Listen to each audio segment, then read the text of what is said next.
Perumpamaan tentang dua orang anak. Matius 21 ayat 28-32. Tapi apakah pendapatmu tentang ini? Seorang mempunyai dua anak laki-laki. Ia pergi kepada anak yang sulung dan berkata, "Anakku, pergi dan bekerjalah hari ini dalam kebun anggur." Jawab anak itu, "Baik, Bapa," tapi ia tidak pergi. Lalu orang itu pergi kepada anak yang kedua dan berkata demikian juga. Dan anak itu menjawab, "Aku tidak mau." Tetapi kemudian ia menyesal lalu pergi juga. Siapakah di antara kedua orang itu yang melakukan kehendak ayahnya? Jawab mereka, "Yang terakhir." Kata Yesus kepada mereka, "Aku berkata kepadamu, sesungguhnya pemungut-pemungut cukai dan perempuan-perempuan sundal akan mendahului kamu masuk ke dalam kerajaan Allah. Sebab Yohanes datang untuk menunjukkan jalan kebenaran kepadamu, dan kamu tidak percaya kepadanya. Tapi pemungut-pemungut cukai dan perempuan-perempuan sundal percaya kepadanya. Dan meskipun kamu melihatnya, tetapi kemudian kamu tidak menyesal, dan kamu tidak juga percaya kepadanya." Dalam Matius 21 ayat 28-32, Yesus memberikan perumpamaan yang menarik mengenai dua orang anak. Kedua anak ini menerima perintah yang sama dari bapaknya. Pergi dan bekerjalah hari ini dalam kebun anggur. Namun respon kedua anak ini berbeda. Yang sulung menjawab oke, tapi dia tidak melaksanakannya. Sementara anak yang kedua, yang awalnya menjawab tidak mau, justru menyesal dan akhirnya melakukannya. Menurut saudara, jika saudara menjadi ayahnya, anak mana yang akhirnya lebih menyenangkan hati saudara? Yang kedua, bukan? Ada pepatah yang mengatakan, "Actions speak louder than words." Tindakan nyata itu lebih kuat dari sekedar kata-kata. Tapi seringkali kita lebih mudah merespon Tuhan dengan kata-kata kita ketimbang perbuatan kita. Lebih mudah mengatakan amin terhadap firman Tuhan yang disampaikan ketimbang sungguh-sungguh melakukannya. Yakobus 1 ayat 22-25 mengatakan, "Tetapi hendaklah kamu menjadi pelaku firman, dan bukan hanya pendengar saja. Sebab jika tidak demikian, kamu menipu diri sendiri." Sebab jika seorang hanya mendengar firman saja dan tidak melakukannya, ia adalah seumpama seorang yang sedang mengamat-ngamati mukanya yang sebenarnya di depan cermin. Baru saja ia memandang dirinya, ia sudah pergi atau ia segera lupa bagaimana rupanya. Tetapi barang siapa meneliti hukum yang sempurna, yaitu hukum yang memerdekakan orang, dan ia bertekun di dalamnya. Jadi bukan hanya mendengar untuk melupakannya, tetapi sungguh-sungguh melakukannya. Ia akan berbahagia oleh perbuatannya. Pernahkah saudara mempelajari sesuatu tapi tidak mempraktekannya? Sejauh manakah ilmu tersebut akhirnya berguna bagi diri kita maupun orang lain? Seandainya saudara berkonsultasi dengan seorang dokter mana yang lebih saudara percaya? Dokter yang sekolah 20 tahun tapi tidak pernah praktek, atau dokter yang sekolah 7 tahun lalu praktek 13 tahun. Sama halnya dengan kehidupan kita sebagai orang Kristen. Mempelajari firman Tuhan, merespon firman Tuhan dengan baik, itu semua bagus untuk dilakukan. Tetapi yang lebih penting itu adalah prakteknya. Memang tidak mudah, tapi firman Tuhan berkata, jika kita hanya menjadi pendengar, tapi tidak menjadi pelaku firman, sebenarnya kita menipu diri sendiri. Menurut saudara, dalam perumpamaan tentang dua orang anak, apakah yang membedakan anak yang pertama dengan anak yang kedua? Bukankah yang membedakan itu adalah kemauannya? Dalam Matius 7 ayat 21, Yesus berkata, "Bukan setiap orang yang berseru kepadaku Tuhan, Tuhan, akan masuk ke dalam kerajaan sorga, melainkan dia yang melakukan kehendak Bapa-Ku yang di sorga." Melakukan firman Tuhan memang tidak mudah. Oleh karena itu kita perlu mengandalkan kekuatan Tuhan dan bukan kekuatan kita sendiri.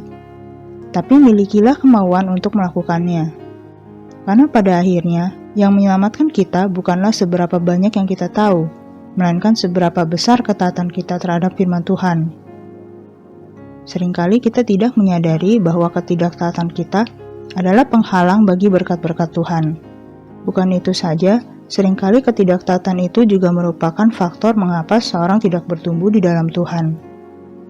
Cukup sering saya mendengar keluhan seperti ini.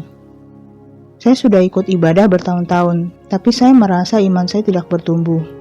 Atau saya sudah pelayanan bertahun-tahun, tapi saya merasa kehidupan rohani saya begitu-begitu saja. Tapi sebenarnya pertanyaan ini yang harus muncul terlebih dahulu. Sudahkah kita taat melakukan firman Tuhan yang kita terima? Atau sebenarnya kita hanya sibuk melakukan segala sesuatu yang tampak rohani, namun belum taat melakukan firman Tuhan? Kita tahu apa yang benar dan yang seharusnya kita lakukan, namun kita tetap memilih untuk tidak melakukannya. Di zaman modern ini, firman Tuhan sangat mudah untuk kita temui, kita baca, kita dengarkan. Bahkan sangat mudah untuk kita bagikan kepada orang lain, khususnya melalui sosial media. Tapi maukah kita melakukan firman Tuhan tersebut? Atau apakah semua firman tersebut berhenti hanya pada saat kita membagikannya saja? Mari kita menjadi pelaku firman dan bukan hanya pendengar saja, karena itulah yang sebenarnya Tuhan kehendaki dalam kehidupan kita. Puji Tuhan saudara sekalian, si Samarati menyampaikan firman Tuhan yang luar biasa, bahwa di sini kita harus mau garis bawah, taat kepada firman Tuhan itu kadang-kadang gak gampang. Contohnya, ya, ada firman Tuhan yang mengatakan, kita ini pendusta. Kalau kita mengatakan kita cinta Tuhan, tapi kita benci saudara seiman kita yang bisa kita lihat. Bagaimana kita bisa cinta Tuhan yang kita tidak lihat? Kalau kita sudah benci saudara seiman kita yang kita bisa lihat. Nah, ayat ini saya dulu gak suka. Ya Tuhan, urusan saya sama engkau Tuhan, yang penting saya cinta engkau. Tapi setiap kali saya berdoa, wajah orang itu yang saya gak suka itu nimbul dalam hidup saya. Nah, mulailah saya sadar, saya tidak boleh benci orang, tidak boleh tidak suka dengan saudara seiman. Marilah kita forgive and forget. Life must go on. Kita juga tidak sempurna. Maafkan mereka yang pernah menyakitin hati kita. Maafkan mereka yang mengkhianati kita. Maafkan mereka yang tidak tahu terima kasih kepada kita. Contohnya, jangan ada masalah. Karena yang paling penting itu, kita tidak boleh dendam. Tuhan Yesus Tuhan yang baik.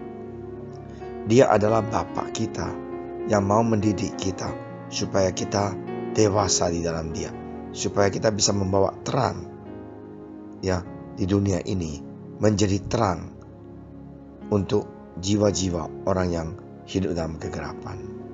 Ya Tuhan Yesus berkati, melihat saudara sekalian, kita menjadi seorang pelaku firman, bukan hanya teori tapi pelaku. Ya, obey God, ya taat kepada Tuhan itu adalah hal yang luar biasa, dan kita akan lihat berkat Tuhan turun kalau kita taat kepada firman Dia, pengajaran Dia. Mari kita berdoa. Terima kasih Tuhan Yesus atas firman Engkau. Ajarlah kami Tuhan supaya kami bisa taat kepada Engkau, cinta Engkau, dan juga melakukan firman Engkau. Terima kasih Tuhan, berikan kami kekuatan untuk bisa menang atas segala kesombongan kami, kedagingan kami. Dalam nama Engkau Tuhan Yesus kami berdoa. Amin. Pulihkan hatiku dengan kasih-Mu. Katakan pada Tuhan, bentuk hati kami. Bentuklah hatiku jadi seperti-Mu. Kekudusan-Mu memenuhi kami. Kekudusan-Mu memenuhiku, Tuhan.